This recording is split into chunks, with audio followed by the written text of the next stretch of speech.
Blue-Green Luffy has quickly become one of the defining decks of OP16, and after spending a lot of time playing it, I completely understand why. Unlike a lot of decks that rely on one explosive turn, Luffy is constantly generating value, and the best part is that this deck is really easy and beginner-friendly. Once you understand how each piece fits together, the whole strategy starts to click. So today I'm breaking down my Blue-Green Luffy deck. Let's get into it. Before looking at individual cards, it's important to understand what the deck is actually trying to do. Blue-Green Luffy isn't trying to win by landing one game-winning combo.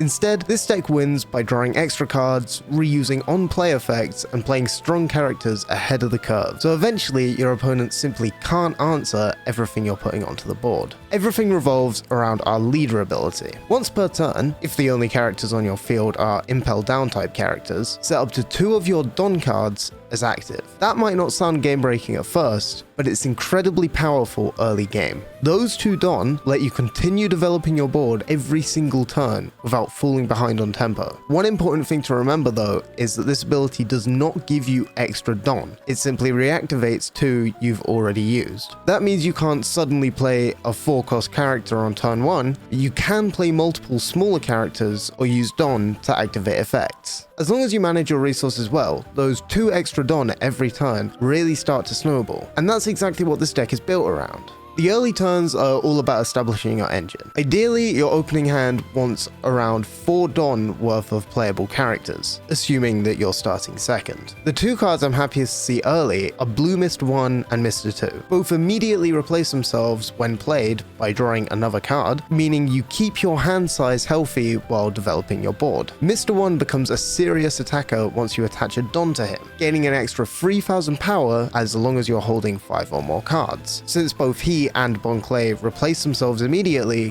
keeping 5 cards in hand is actually much easier than it first appears. Mr. 2 is equally as impressive. Once he attacks with a Don attached, his base power becomes the same as your opponent's leader. That allows him to scale surprisingly well throughout the game. The last early game card worth mentioning is OP16 Green Mr. 3. Now this is one I actually recommend holding on to in most games. Its effect lets you rest one of your opponent's characters with a cost of 5 or less. If your opponent hasn't developed much of a board yet, you're often wasting his potential by playing him early. Instead, be patient. Once your opponent starts committing more characters, Mr. 3 becomes significantly more impactful. The mid-game is where the deck really starts to take over, and almost all of it starts with one card, OP16 Buggy. Buggy is a core part of this deck's strategy. His first effect reads, on play, if your leader has the Impel Down type, draw 1 card and play up to 1 Prisoner of Impel Down from your hand. That single effect changes your tempo. Instead of spending your Don playing 1 larger threat, Buggy lets you continue developing while bringing that threat into play a turn early. Something a lot of newer players also forget is Buggy's second ability. Whenever your opponent attacks, he gives one of your prisoners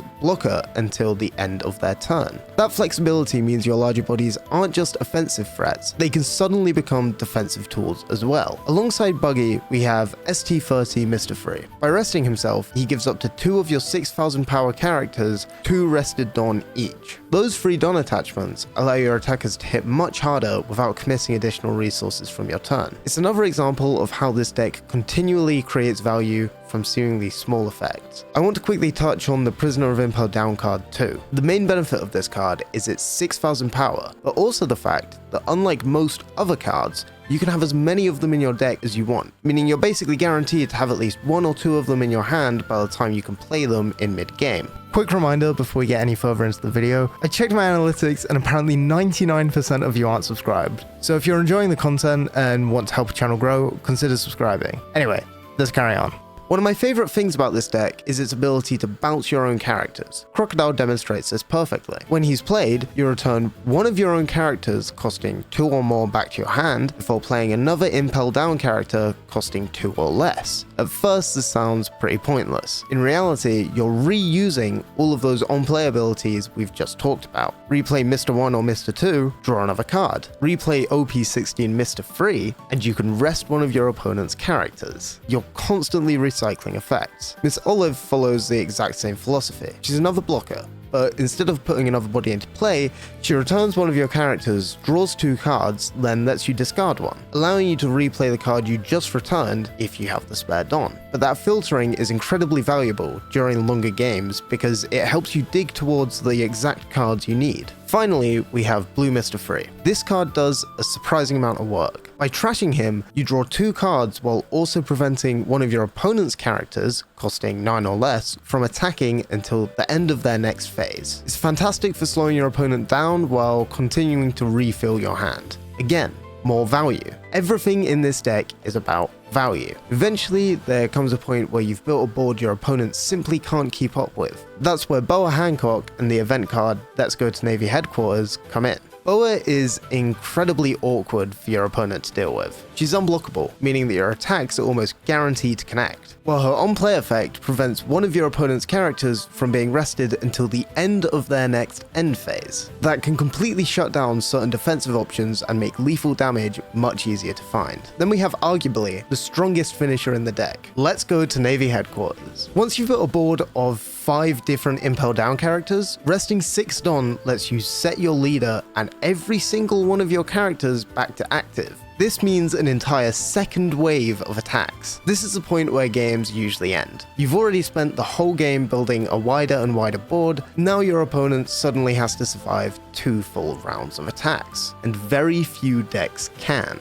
Before I end the video, I want to quickly go over the main downside of this deck. Your leader only works if every character on your board is an Impel Down character. This will severely limit your deck building capability, but it doesn't make it impossible. This deck will also suffer against a deck that has a large amount of blockers on field or counters in their hand, so be sure to look out for decks like Red Blue Ace. Blue Green Luffy has earned its place as one of the best decks in OP16 so far. It rewards careful sequencing, efficient resource management, and understanding how to squeeze maximum value out of every single card. Once you get comfortable with the engine, the deck feels incredibly smooth to play, and few strategies can match the pressure it applies over the course of a game. If you're looking for a deck that's both competitive and genuinely rewarding to learn, I can't recommend Blue Green Luffy enough. Let me know in the comments if you'll be playing Blue Green Luffy yourself, or if there's another OP16 deck you'd like me to break down. If you enjoyed this guide, don't forget to leave a like and subscribe, and I'll see you in the next one.